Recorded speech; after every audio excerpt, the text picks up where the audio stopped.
all these people? Well, Aaron's Amy was here worried, from but Rainsport. unnecessarily worried.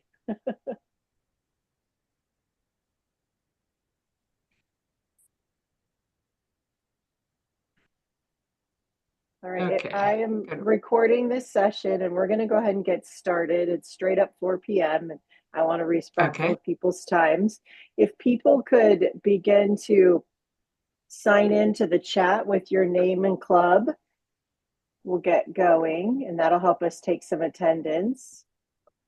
And then, Chris, as our governor-elect, would love to recognize that you are here, but also as our governor. District Governor Nelson is with us. We feel Hey, lucky to have you. Yeah. And then we have lots of assistant governors and governors-elect in the room. So wave if you are one of those. Thank you. We appreciate having you here. Um, Chris, do you want to kick off? We've been talking about leadership forums, and these are kind of your areas. So just want to make sure if you wanted to say anything that you had the opportunity. oh, thank you. The only thing I would like to say is that yes, I'm glad that we've got 11 people here at the moment. Oh, 16. Sorry, I'm looking at chats. Um, and before we close today, I would like to get some of your thoughts for future forums, because these forums are built around topics that are important to you to talk about. So between Amy and I and other dignitaries that we can rope into the process, we can we can talk about all manner of things that you're facing as leaders and try to help you through them. So that's all I have And to say. thanks, Chris. We do have a list going of topics and a couple that are coming up, but I would love to hear feedback and input for future topics. Um, so let's just jump in. And folks who are just joining us, if you wouldn't mind signing into the chat with your name and your club to let folks know who's here with us. We really appreciate it. And I will do my best to monitor the chat once we get going. There are a lot of I can screens help. open. Thank you. My screens are full, so if I'm missing somebody who has a question, please feel free to go ahead and interrupt me. Chris will help, and we ask that you take good care of yourselves during this presentation. So, if you need to take a break or turn your screen off, you're welcome to do that. And like I said, this is meant to be an interactive. There will be some very key places for you to participate, but there may be opportunities for you that I wasn't even expecting. So we just have an hour, but I think that the topic is fairly broad. But the idea behind it is really to help you as leaders navigate difficult conversations that come up in Rotary. Some call this conflict resolution, some can call it conflict prevention. But regardless of how you think about it, it really is about communication at its heart. So let's just jump in. So, crucial conversations. What are they? And this is an opportunity for you to popcorn in what you think they might be.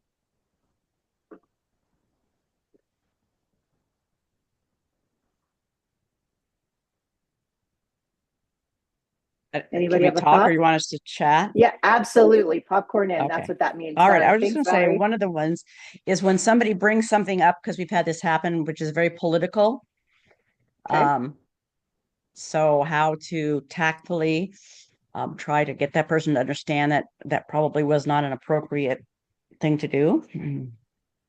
Right. We're going to talk about challenging conversations and lots of scenarios. That might be timing, that might be location, they might be conversations that are perfectly appropriate outside of a Rotary venue, but not necessarily appropriate for us to talk about when we are in Rotary. And that's difficult given the society we live in and how we navigate that in Rotary. So I think that's a great point, Valerie. Others?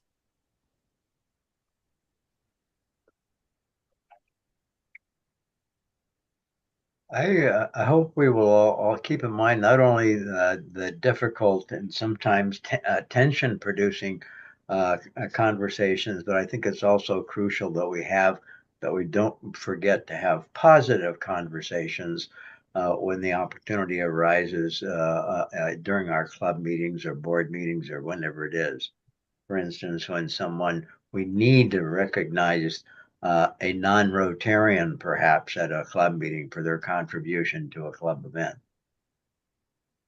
Great point, Joe. Don't forget to say the important things, to recognize people, to say the positive things. My mentor always said you could never thank people too much. And I think that's a wise way to live life. So yeah, crucial conversations also include positive things. They're not always conflict based. Other people. Suggestions to make changes in the club, changes in meetings. Could be positive or negative. Absolutely. Yeah, absolutely, Mike. It could be a positive or a negative thing.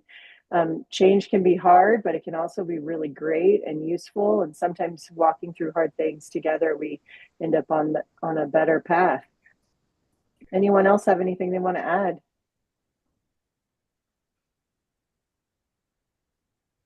Well, I just want to say that even in Rotary, where we all are committed to the greater good, to serving our world and each other, and being leaders in our communities and in the world, we have conflict. And in fact, the more involved in leadership you get, the more often you find it, because it's where people bring their conflict is to their leaders to ask for support or guidance or feedback. And so, I think it's an essential element of helping us have healthy, dynamic, effective, collaborative teams. And I actually think conflict is not something that we should always view as negative. I think it's one of my favorite things about Rotary is that it brings people with great diversity of thinking together and unites them in service. And so I love that I sit in rooms with people who think differently about many of the same things in other capacities. And so, I can sit at a table with people who voted differently than I did, and we can still find common ground with where we can do this great work together. So if we kind of remember at the heart of it, this is how we maybe influence each other, and maybe it's how we help each other, and maybe it's how we do this great work is by having these crucial conversations. I think it will serve us well.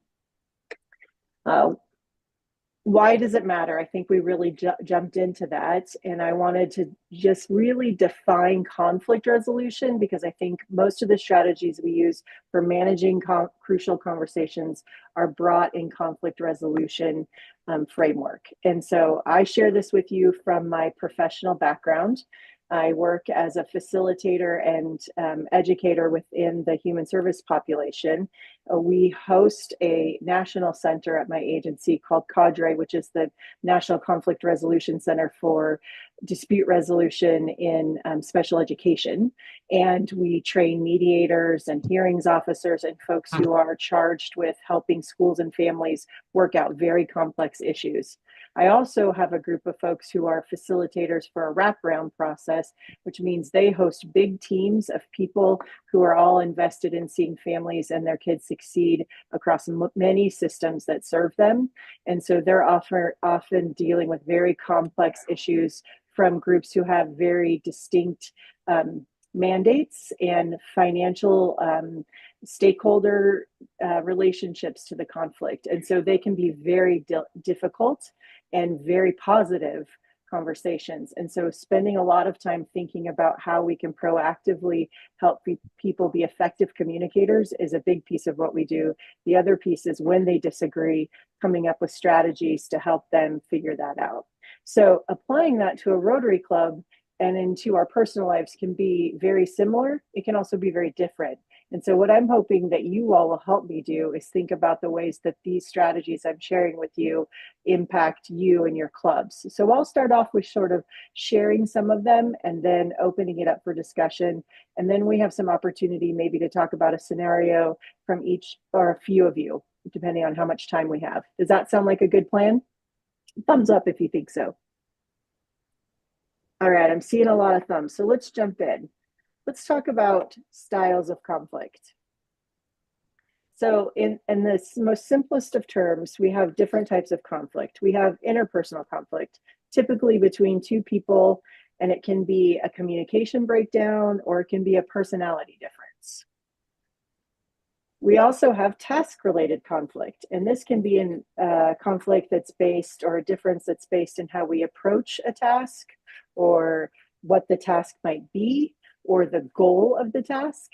This is one that happens often in Rotary, where we're not in alignment, or if we don't have a clear picture of what the objective is, where you can find these breakdowns in communication can really flourish.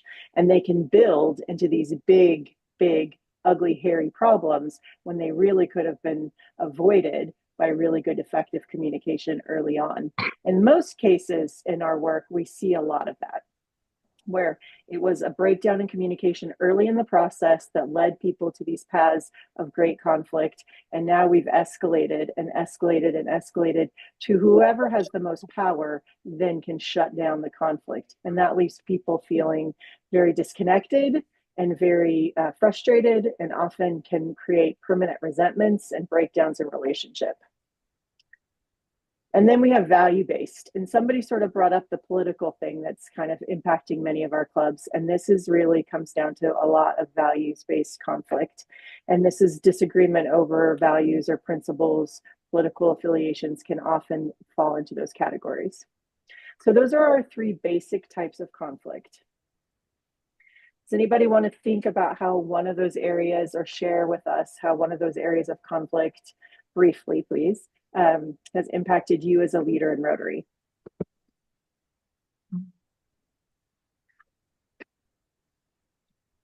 This is Carol. Hi, Carol. Hi. We had a fundraising committee, and there was an individual. So this is kind of like interpersonal and task related, where an individual wouldn't show up all the time. And then when they would come back to the committee, they wanted to change everything that had been decided before then.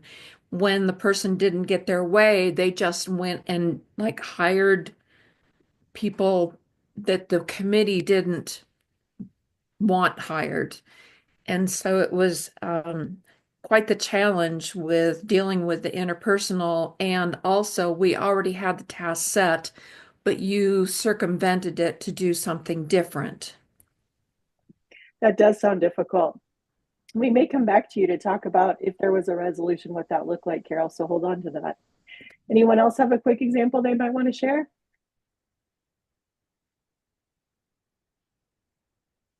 I would say that the biggest thing that we've had is trying to get people involved in the progression of leadership in the club. Oh, okay. We've talked to 3 people who were what we felt were primed to be vice president, and all 3 have turned us down, saying they just don't want to be involved in what they considered what was the word? An upper echelon that only cared about themselves. And so that really reflects badly on what we're doing. So hopefully that we can change that. Something I have not seen or felt, but there are some people that have those feelings. And how do we get past that? Sure. Paul, that's a really interesting that you bring that up, because I've been thinking that it might be time for us to do some strategic work around how we develop our leadership within our clubs, and that it might be time for a listening session between leadership and membership forums to combine and hear what's happening, because we're hearing a lot of clubs struggle with identifying or getting folks to accept the next leadership position. And I wish that it could be like a competition where we're so excited to become the leaders of our clubs that people are clamoring over who gets to be the next president, instead of sort of this idea that you missed a meeting and now you're club president. And I hear that sometimes when we're at president-elect training, and I just am sad, because I want people to feel as excited and privileged to be the leaders of their clubs as possible. So I want to put a pin in that for something that we come back to. But I do think that hearing what you said when you described it was that you were hearing some of the unmet need in that. I think he also gave us a strategy, sort of, if you listen to what he was describing, not only was he describing a problem, but a strategy for maybe addressing it. See if you can hear it as we talk throughout today's session. So let's talk about some resolution styles. There are several, but I'm going to give you some basics. So many people are very good at this. They find conflict punishing and don't see it as a positive. And just the mention that in a leadership position, you might have to address conflict can send people running for the hills. And so many people just choose to ignore the issue and maybe it'll resolve itself on its own. You know, listening to your kids fight in the next room, maybe I'll just walk down the hall and they'll work it out. How often is that successful? It's a gamble, right? It might work sometimes. Sometimes people do have a way of slugging it out or hugging it out, however they handle conflict. But most often, avoiding the problem just makes the problem grow bigger. We also have folks who are very accommodating and they may just give in. It's easier to just say yes than to push for what you want. And we all know that that doesn't last very long either, that many people will become embittered or no longer show up when they feel like they're always accommodating someone else. And so they vote by their absence, right? So that's another style. We also have competing, which is sort of kind of reminds me a little bit of what Carol was saying, where we just start doing our own thing in competition with what everyone else is doing because we're not working together. And it could be, you know, in any way that you're actively pursuing your own agenda at the expense of someone else, it becomes a competing issue. So something for us to think about as a style. Many people use compromising style, which is our next one. And this often can look like maybe conflict resolution and can be very positive, but it can also sometimes mean that there's a loss for other people. So sometimes the most effective strategy can also come with a cost, and we need to bear that in mind. But often finding middle ground is a great way to resolve a conflict. This is my favorite, which is collaborating, and it's working together to find the win-win solution so that everybody feels they win. Even if they're compromising a bit, they still feel like they win. That feels better than just like cutting the baby in half. And so one of the things we talk about when we train new facilitators is interest-based negotiation. And we try to help people separate positions from interests. And I like to talk about how that's different. That's this distinguishing thing between compromising and collaborating. And if we could get down to what your interest is versus your position, then maybe we could find a way to get to a collaborative result rather than a compromise. And so, for example, this might look like the age-old example of two siblings are fighting over an orange, and their parent comes in and says, fine, I'll slice the orange in half, and you can have half, and you can have half. And that was just a compromise. But if they had really gotten to the heart of what they needed and unpacked the interests of each of the siblings, they would have learned that one sibling wanted the peel to use in a zest for a recipe, and the other one wanted the meat to make a juice. And so if they had gotten to their interests, they would have been able to take the peel and give it to one and give the meat of the orange to the other, and we could have had a win-win. And do you see the difference between the two? Thumbs up if you get what I'm saying. It's much easier in that example than it can be in real life to unpack. But one of the strategies we use to help people unpack is to say more about that. Teach me why you're thinking that, and get to the why. And we try to ask why, not just with the word why, but really ask questions that get to the why several times. And one of our rules for new facilitators is, have you asked why 3 times when there's somebody who's locked into a position? Because, and we don't want them, like I said, we don't want them to just go, why, because that can be really annoying and off-putting. We want them to ask why in a really creative way 3 different times when someone's locked in, so that they can really get to the heart of what someone's interest is and not just their position. So a special ed example I can offer you is a student needs speech language services, and they're offered once a month, but the family really wants that child to have better communication. And so they're saying, I want speech and language services every day. And the school is saying, nope, once a month, that's good enough. But that's not good enough if the parent really wants improved communication. So if we can get to the idea of, I really want improved communication and not just speech and language services, then the school could then answer, well, these are the other ways that we help improve communication. It's not just through this push-in service. There's all these other ways, and that might help address the parents' concerns. So you have to get to the heart of it and not just the position. Does that make sense? Can someone think of a Rotary-based example?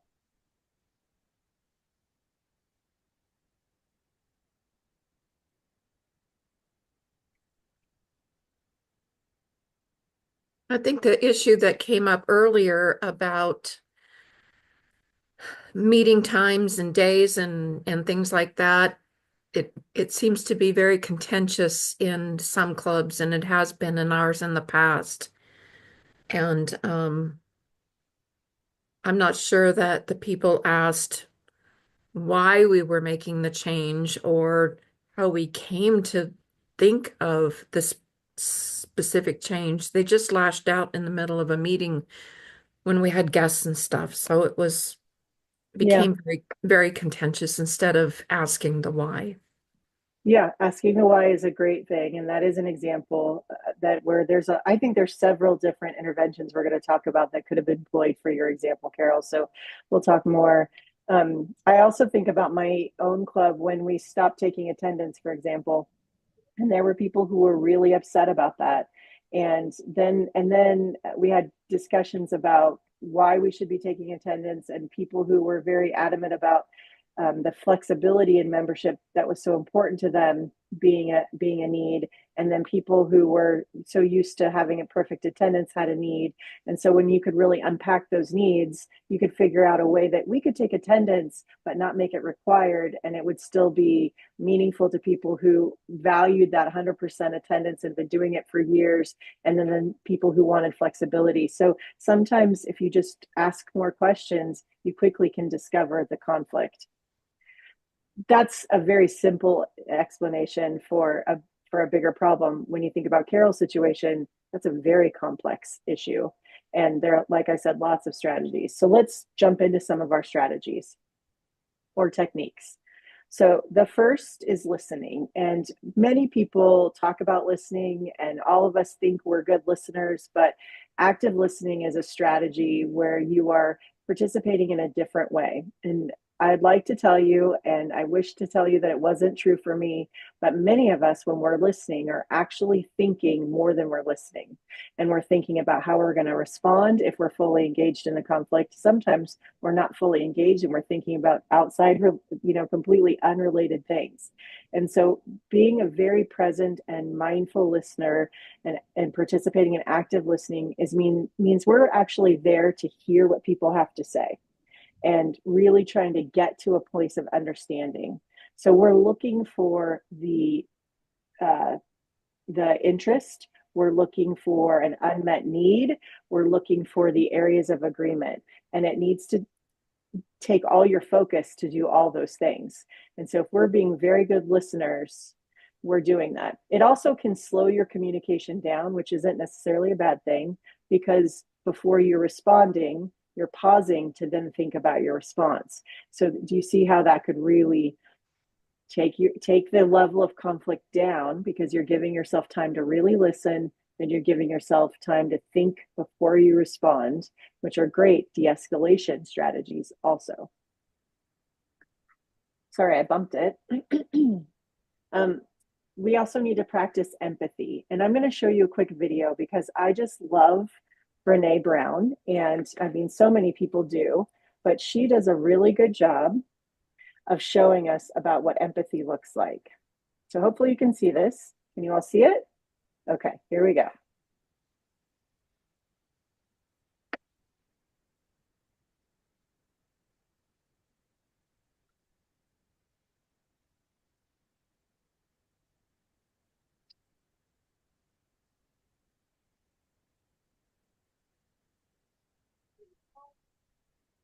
I don't hear it, Amy.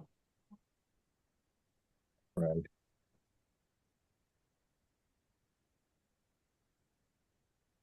Can you not hear it? No, the sound's not on. Is that true for everybody? Right. Because we tested it earlier. Yes.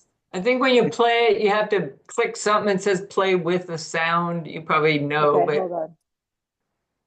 like turn it off and turn it back on. Okay, give me 1 second. Because the sound is, this is a great video.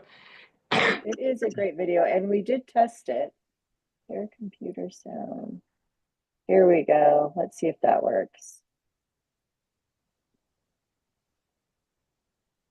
I'm stuck. It's dark. Did people hear that? Yeah. Yes. Yes. Okay, here we go. Sorry, guys.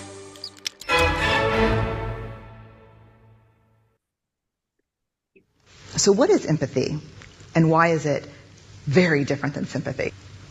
Empathy fuels connection. Sympathy drives disconnection. Empathy, it's very interesting. Teresa Wiseman is a nursing scholar who studied professions, very diverse professions where empathy is relevant, and came up with 4 qualities of empathy. Perspective taking, the ability to take the perspective of another person or recognize their perspective as their truth. Staying out of judgment, not easy when you enjoy it as much as most of us do. Recognizing emotion in other people and then communicating that. Empathy is feeling with people. And to me, I always think of empathy as this kind of sacred space when someone's kind of in a deep hole and they shout out from the bottom and they say, I'm stuck, it's dark, I'm overwhelmed. And then we look and we say, hey, you can climb down. I know what it's like down here. And you're not alone. Sympathy is, ooh, it's bad, no. You want a sandwich? Empathy is a choice, and it's a vulnerable choice, because in order to connect with you, I have to connect with something in myself that knows that feeling. Rarely, if ever, does an empathic response begin with "at least." Yeah. And we do it all the time. Because you know what? Someone just shared something with us that's incredibly painful, and we're trying to silver lining it. I don't think that's a verb, but I'm using it as one. We're trying to put the silver lining around it. So, I had a miscarriage. Oh, at least you know you can get pregnant. I think my marriage is falling apart. At least you have a marriage. John's getting kicked out of school. At least Sarah is an A student. But one of the things we do sometimes in the face of very difficult conversations is we try to make things better. If I share something with you that's very difficult, I'd rather you say, I don't even know what to say right now, I'm just so glad you told me. Because the truth is, rarely can a response make something better. What makes something better is connection.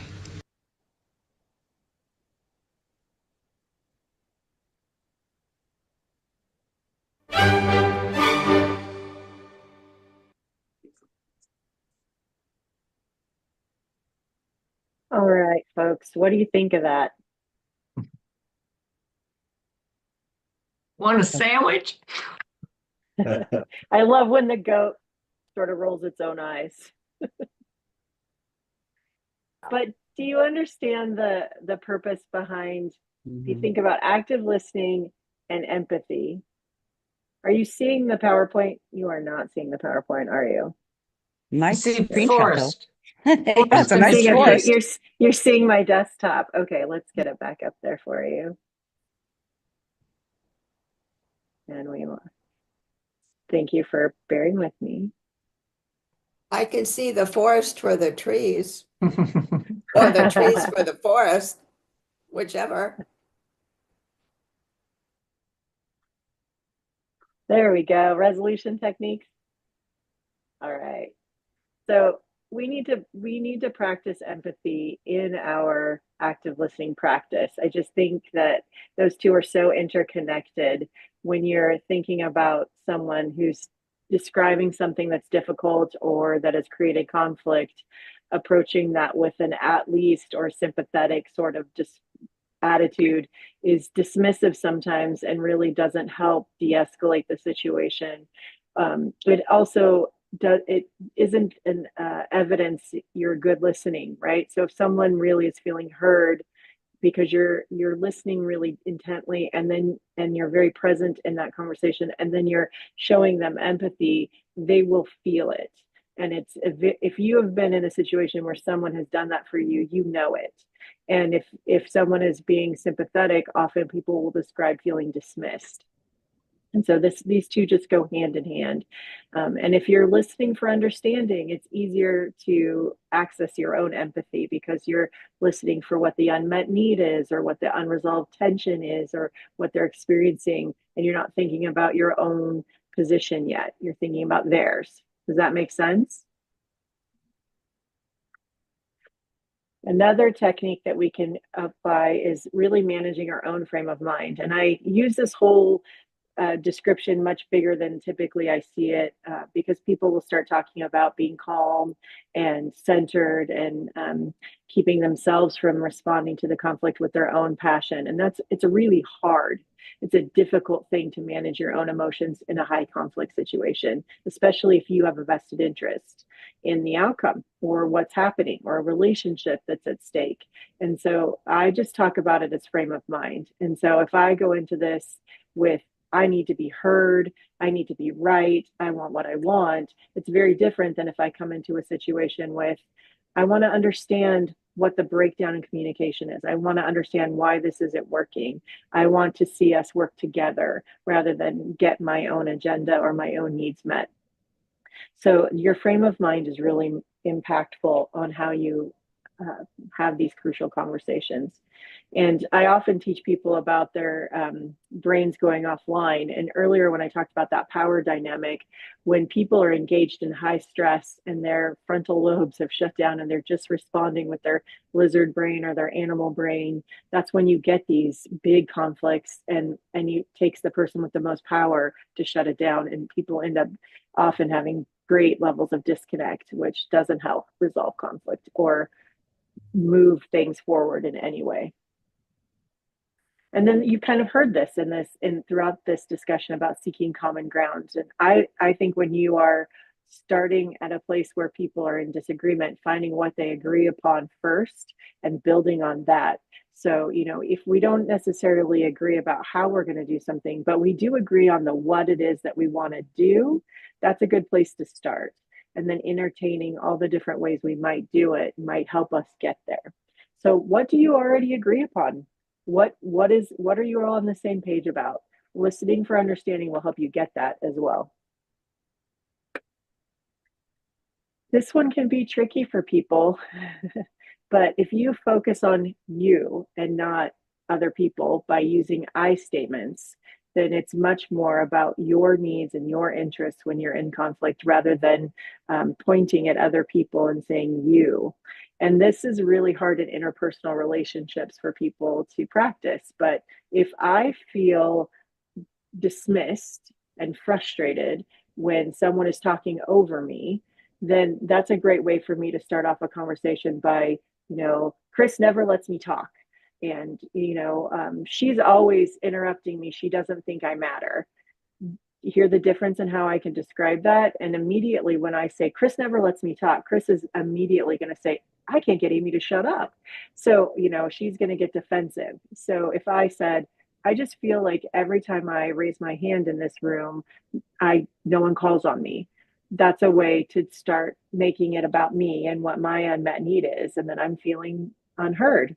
And then it's up to the group to respond with how they can help me feel heard or remind me of the ways that I have available to me to help me feel heard, as an example. So try to use I statements, focus on your actions. They're the only ones you can control, and see if that might help you find the common ground. And then your last technique might be to bring somebody in. Bring somebody in who doesn't have a vested interest in the outcome. And in Rotary, we have a lot of support starting with our assistant governors and then up the line to help you resolve conflicts within your club. And there may be folks within your own club who are very skilled at this to help your leadership. So you might look internally first before you start bringing external folks in. But sometimes that doesn't work because maybe they do have a vested interest in the outcome, or they have a vested interest in the players, and it might be difficult for them to be objective, or they have experiences that might prevent them from being objective. You know, if you know that every time you interact with somebody you have conflict, then maybe you weren't the person to mediate that conflict with somebody else. So looking for help, bringing someone in is really a great strategy. It also helps us make sure we're being equitable when we have somebody's outside perspective. I also benefit from hearing from what other people in other clubs have experienced or done when they've had those issues.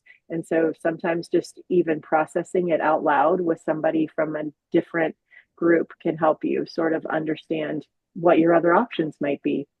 You know, that's the person who's been in the hole before and knows where the light switch is. It's really useful.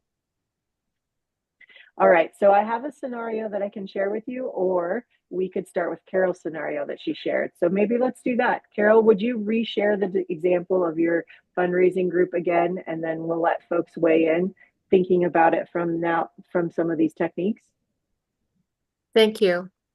So it was a committee that was planning an event. And one individual is a very strong individual, which I didn't say before, and they have very strong views about certain things. And the person wasn't there when we were planning a specific segment of the event. When the person came back, she basically told the committee that what they had planned wasn't good enough. And when we did not, quote unquote, listen to her, then she went and hired somebody to do the thing that she thought needed to be done, and paid for it themselves. However, it was against what the committee felt was appropriate for this event. All right, thanks, Carol. So thinking about that example, does anybody have a strategy that they might use if that situation was happening in their club? Mike, I see your hand. Well, I guess I would start with, well, hopefully before this person walked out the door, would try to engage in some questions about, why does she think this other strategy works better? What does she think the club is going to achieve by going that route? What are the pros and the cons of that? Why is she thinking that it's better to go with this other organization she evidently was going with?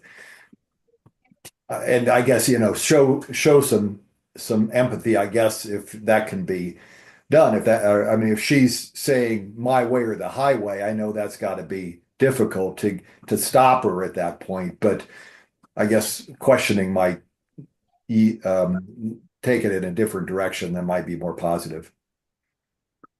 Thanks for that.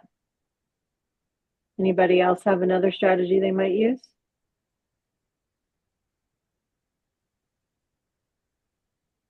Are there any Ted Lasso fans? It's one of my favorite shows, and there's a scene in there, and I think I shared it when we were talking about equity and diversity one time, about being curious instead of judgmental. And I'm very curious about were there barriers that kept that person from being at that meeting, so that they walked in to another meeting already feeling like they were being left out, like walking it back clear to the beginning, like what curiosity about what happened there. I'm also curious about why they felt like they could just hire somebody to do it without kind of club consensus. Is there a history of them sort of feeling like they're on their own and now they feel like they just have to do that again? There's a lot of questions I would want to ask. Anybody else? I was just going to say, I think it's really important to bring it back to the common interest. You both want this event to happen. So let's take a look at, backtrack a little bit and say, okay, let's take a look at the event and then do the questioning, why does this seem like it would be better than that? I guess that's what I would probably do. Good strategy. Joe, I saw your hand. Are you going to add something? Yeah, I don't know. I have no idea how to go about this. Hope to hear some ideas. But it seems like the person who is going off on their own has a different set of expectations about how decisions are going to be made and implemented within that group. And enlighten me, Amy. How do you get that conversation onto that topic without putting that person on edge? Well, it's really hard. So once you're that far down, you've already got some things that have exploded. So you're already having to do repair. And so while it's much easier to talk about what to do before that happens, and so that's where we're focusing a lot more on today. But we might get Carol to tell us some more of what happened. But somebody's going to lose some face in this conversation because they've already done some things that are against the group. And so you're going to have to walk it back and work on repair. But I think sometimes if you approach it with that, instead of like, I'm angry that you went ahead and did this, like walk it back from how do we get back to where we're working to a team, acknowledging that clearly they really care and they're super passionate. If they felt like they needed to put maybe their own resources into paying somebody, I mean, I don't know, I don't have all the facts, so I'm sort of guessing, but maybe they put their own resources into it. And so you might acknowledge like, wow, you really care about this and really are interested in having this be successful, but so is this other group. And I wonder if there's a way that we might do that together. And can we talk more about that? Tim, I see your hand. What were you going to say? Yeah, I think, and it was kind of what you just said, Amy, but I think in this situation, there's a bit of a fairness at play here too, because this person has not been coming all along to these different sessions, and all of a sudden comes in and has their own solution where the other group has already worked towards a group solution. So I think there needs to be a sharing of why and how the group came up with what they came up with, rather than her coming in or him coming in and dictating that theirs was the only solution possible, especially since they hadn't been there all along. And sometimes when it's in this big of a problem and you've kind of got this big where there's, casualties or wounds that have been created because we've already gotten this far down the road, you may have to bring somebody in who can help you do that, because maybe they can't hear it from that committee. Maybe they're disregarding the committee. Maybe you need an authority figure to get kind of come back in and remind them of the equity. But how they do that could be the difference between that person taking their toys and leaving or staying and playing. And so that's where I think I would focus as a leader. If this were my club, I would think about how we might bring them back together and still keep them invested in participating. But sometimes you do have to say the hard thing of you went beyond, you knew this was a committee and maybe they didn't include you very well, or maybe they didn't address the barrier of why you couldn't be there. And I'm not saying that, Carol, so please don't be offended, but No. maybe that's how they felt. And so maybe acknowledging that the committee made some mistakes and maybe this individual made some mistakes and we can both walk it back to working together. But you all kind of illustrate when you see the problems, some of the potential solutions for proactively avoiding those situations. One is coming up with some ground rules and some agreements and having shared agreements about how committees going to function and how decisions are made and who has decision-making authority and what to do when we disagree with that. Because it can happen and it's okay. Sometimes disagreements help us get to the next level. So to not be afraid of that, but to be in the beginning of it, having a conversation about what to do when we disagree really helps it when it happens. And often people think, oh, that's not us. These disagreements never happen until they do. And then they're big and then they're destructive. So an ounce of prevention is a pound of cure, right? Anybody else have comments or thoughts? George, I see your hand up. Amy, you were just touched upon this, and I don't know how it fits in a volunteer world like it does in when I was working in industry, but for a lot of decision making of any kind of significance, we used a tool called a RACI model, and it really explained what your role is. Are you responsible for the decision? Are you consulted? Maybe your role is just being informed. You're not the decision maker.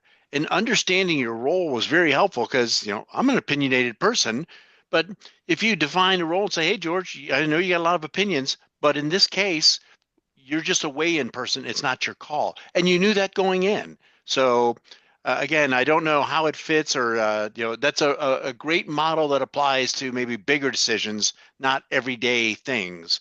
But as I think you use the term like understanding your role and the decision-making process. Yeah, I think that's a fair point. In a volunteer organization, that is a much harder because we almost all are on the same playing field when we're in a committee, right? And sometimes we have a Mhm. chair, sometimes we have some effective leaders, but sometimes the most um, strength comes from folks who are not in a leadership position. And sometimes we have difficulty with those kind of behind the scenes leaders who are not in the front, for example. And sometimes like a shadow leader will emerge who's working things behind the scenes, and that can cause just as much conflict as somebody who's actively disregarding somebody else. So it is more difficult in a volunteer organization, but I think it's still possible. And I think to be clear is to be kind. So being really clear about what our process is and how we're going to manage it, and when it's not working, what we're going to do, and then have those be things that everybody agrees to, so that when this happens, we can remind them, remember, Amy, this is the thing you agreed to. When you disagreed, you weren't going to go behind the committee and straight to the president. You were going to come back to the committee and share that, and we were going to work through it. And when we couldn't find agreement, we were then going to take it to the club board or whatever, right? Chris, did I see your hand up? You did, because I wanted RACEY, RACEY. So I spelled it out and Googled it. It's RACI. It stands for Responsible, Accountable, Consulted, and Informed. And I'm going to have to look more deeply into that, George. Thanks for bringing it up. It wasn't a term that I was familiar with. It was very helpful. Once again, in the private world, it was very helpful. You knew your role. And Yeah. that the Yeah. important part is once a decision was made, and this could apply to volunteers. Once a decision is made, the group all agrees to support it. Even if it Right. wasn't what you wanted, you need to walk in lockstep. So that's really important that everybody understand that. So then say responsible in this case could be a person or it could be a committee, correct? Or I'd have to look, I think, because in the RACI model, you can have a bunch of people who are consulted, a bunch of people are informed, but I think ultimately you have one person who's responsible. It's like when you sign an action item. Yeah, if you give it to 5 people, is it going to get done or not? You give it to one Yeah. person, and maybe they get a team of people, but the more people you assign it to, less likely it'll happen. Well, And thank so you. I'll maybe read that up on it. translates better to tasks than it does to the actual individuals when you're in a committee structure like Yeah. Rotary. You Yeah. could think about it like that. But often I see bigger problems with people not being given tasks, and then tasks just like being left out there.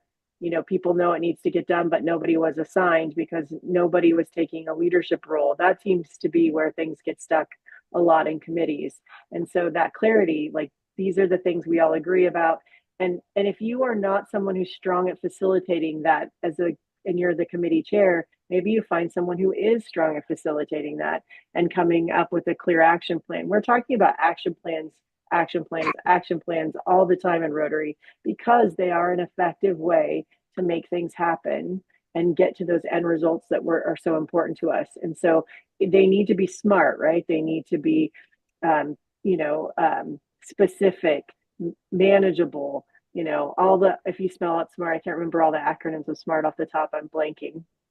I'm having those semi-senior moments. But if you look up SMART goals or SMARTY goals, those are the things that we need to make sure we're doing when we're creating plans. And it's okay to make somebody who is a really good task manager part of your group so they can help hold you through those processes. But you have to facilitate, as a leader of a group, the process by which you resolve conflict and disagreement, and welcome it. Like, start from the beginning with the idea that there may be differences in thinking because you have such a diverse group of people in your groups who think so differently. And then we come up with a plan for how we handle it when it happens.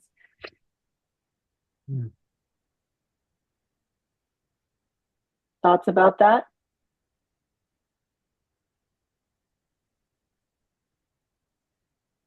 Thank you. Keeper's got my back. SMART goals are specific, measurable, attainable, realistic, time-oriented. And then we've added these IE to it for SMARTY, which I is for inclusive and E is for equitable, so that when we're making these decisions, we're thinking about the greater group and fairness in our decision making. And if you think about the very description of what was happening in Carol's scenario, these things probably didn't feel that way to a lot of people. Is that fair to say? No. No. All right. Nope. Let's go back That's to our not- PowerPoint. Yes, it was a power play. Yeah.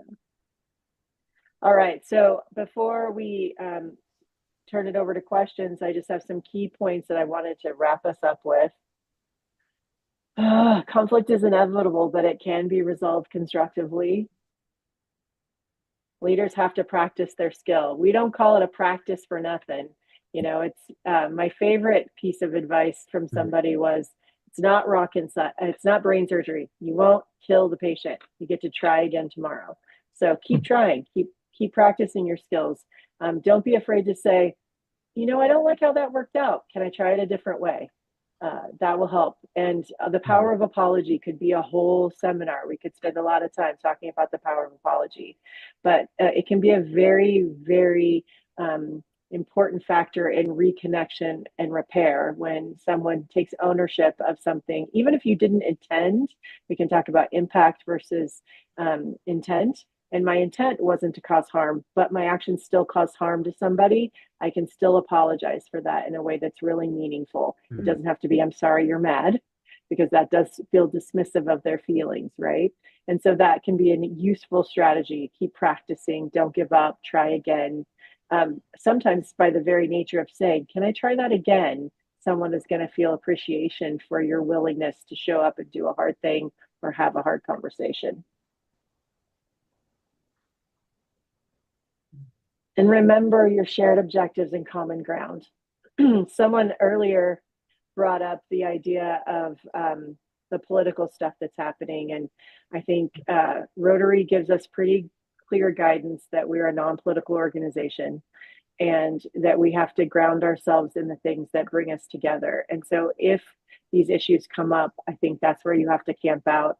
And we're going to have to talk about them one by one, because whether or not somebody is an appropriate speaker for your club, whether, you know, those issues do come up, and it's okay to ask for help for that. And I feel like Rotary's given us a lot of support in navigating these. When I was governor, these issues were coming up. They're not new. So people are being trained and given support to help you navigate those. So don't feel like you're alone. They happen to all of us. And just remember, we have to try and separate ourselves from that and remember who people are, because they're Rotarians and the values that they bring to Rotary. And is it the four-way test is really what it's about? Is it fair to all concerned? You know, remember those things when those things come up. And I'll open it up to you for questions. This is my cute little grandgirl and grandpup who celebrated their first birthday this weekend. Clean up the paint. Uh-oh, somebody's unmuted. Any questions or thoughts?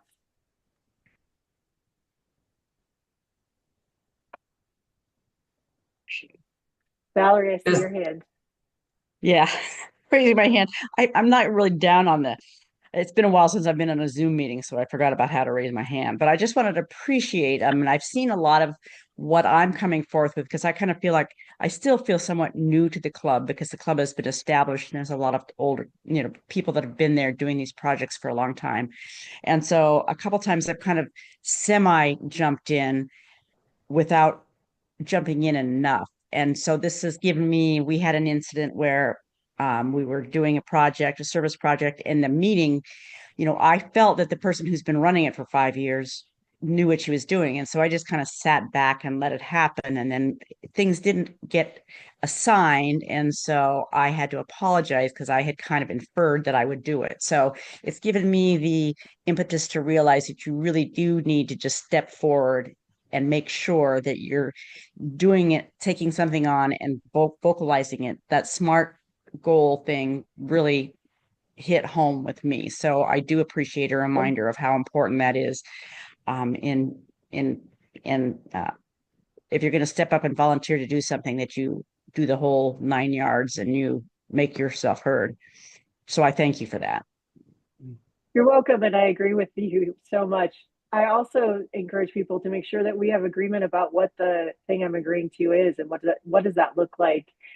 Because sometimes the conflict comes from unclear expectations. If I think it looks like this and you think it looks like that, and we didn't do a good job communicating, we're both going to be disappointed or dissatisfied with the outcome. I'm going to feel managed. You're going to feel let down. Things like that can happen really easily. So, that curiosity and that clarity are key in making sure when you're stepping forward. But you step forward and then just ask the questions, right? Anybody else?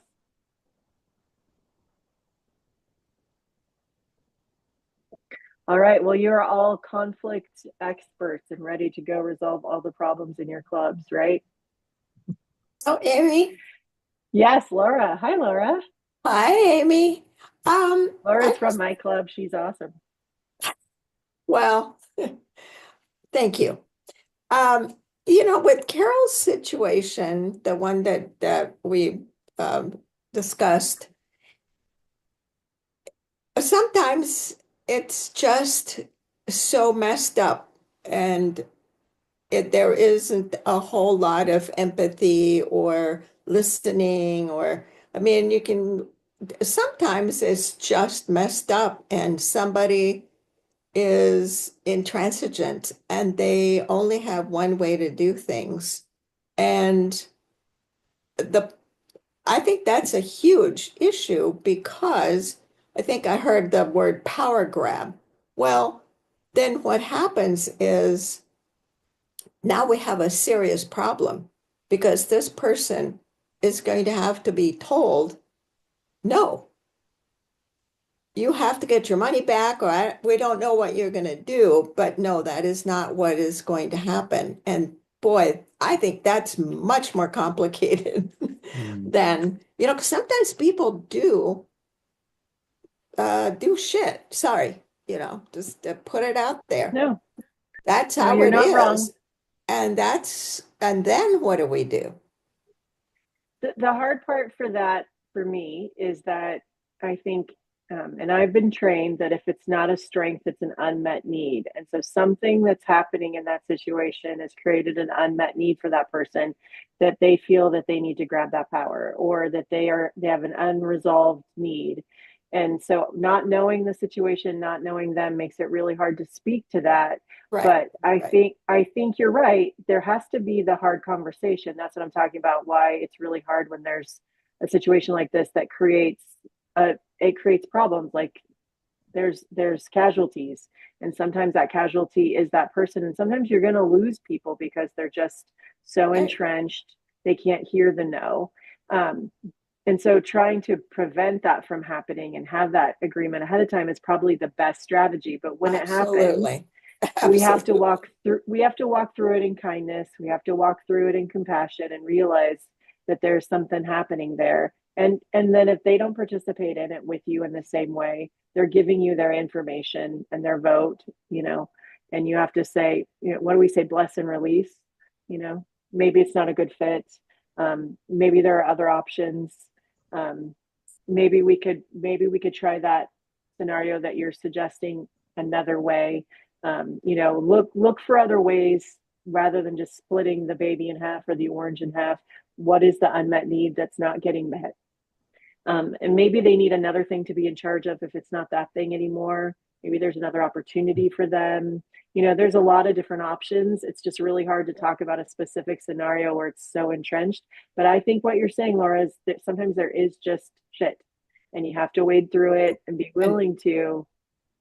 So that is because you can be your best therapist ever, and it's not going to change the dynamic. Or maybe not yet. That's the other thing, is that it may not change right yet, but the only constant in the world is change. Maybe it's not us who's going to change it. So maybe when we bless and release, change will So- happen because of that. Sure. Yeah. Sure, we will certainly have a better committee next time Maybe. because of this. Yeah. Yeah, you'll well, definitely learn from it. Let's hope. Absolutely. Joe, I see your hand. Yeah, I think this is an outstanding topic, and surely it would take an hour by itself. So I'd like to strongly suggest that perhaps as a future topic, having difficult conversations with bullies might be a good topic because we sometimes have to cross that bridge or deal with those. That is a fact of life. Mike, yeah. Well, Amy, I agree with everything you were saying there about how to try to deal with the conflict in that way. But I guess, and I think Joe kind of touched on this, is that you also have to balance the interests of the club or the committee. So, like, if I understood the situation to begin with, there, this person went off and tried to set up an event on her own. At some point, you could go through all those steps of trying to figure out what is in her head.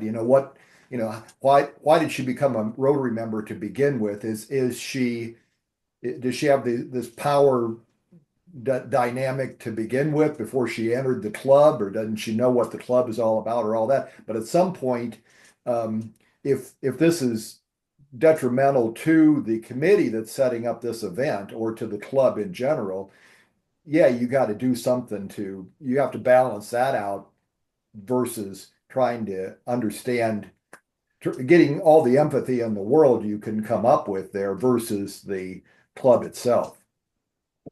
Yeah, and it might be that you do have to say this isn't a good fit, and do the release thing, and that can be the kindest thing that you're doing. It doesn't necessarily feel kind, right? You can't always get a win-win. I understand. I'm not Pollyanna enough to think that you can. And in my world, there are just sometimes a no is a starting place because, okay, now we've got the no, and now what do we need to do next? I would hope that someone could feel empowered to walk alongside somebody like that. I kind of struggle with Joe's, how do I talk to a bully? Because I think that bullies are often the most wounded people. And when we get to the unmet need, they no longer behave like a bully. And so if we could understand what this situation was, if I knew exactly why this person was making a power grab, then maybe I could help them not need to grab that power in that situation. But it's hard to know in a scenario that I'm not connected to do that deep dive. But if you really could unpack what it is, then maybe you could help them. And maybe your Rotary doesn't have the capacity to do that, or they don't have the ability to participate in it.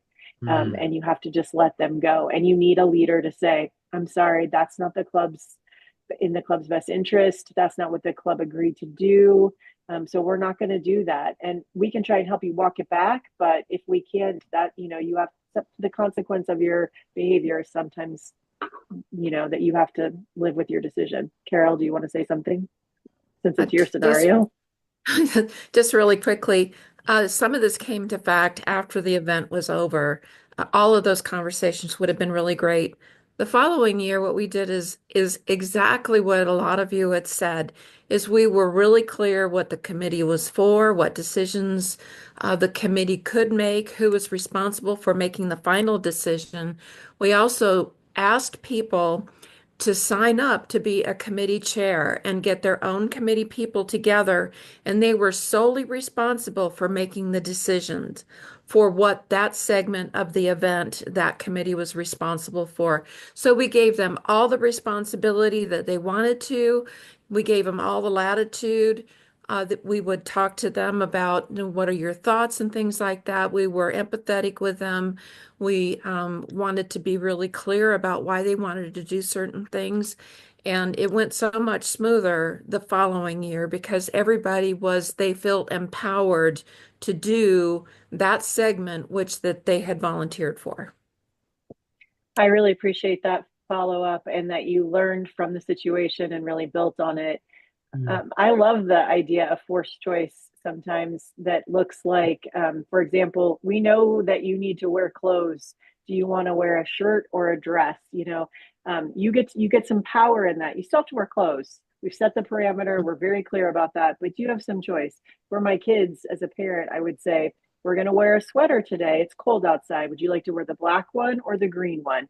And that was their choice. Sometimes your choices are forced. Your creativity or your power comes within your little subset of your committee, not the whole thing or every piece of it. And that might be hard for some people to accept, but it really created structure and was clear. And I think that's the kind piece right there. Does that help? Mhm. All right. Well, I sure appreciate you taking time. We are a little bit over, and thank you for doing that. Chris wanted us to weigh in. So if there are topics that you'd like to continue on, you could just put it in the chat.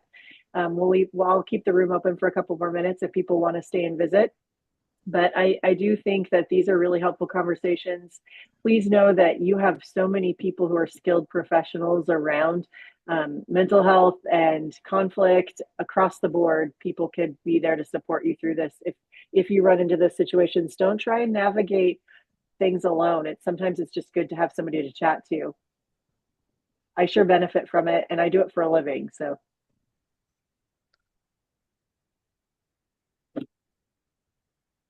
Did a thanks, nice folks. job, Amy.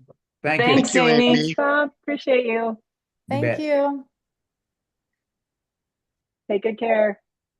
I'll see some of you in Seattle. Yeah.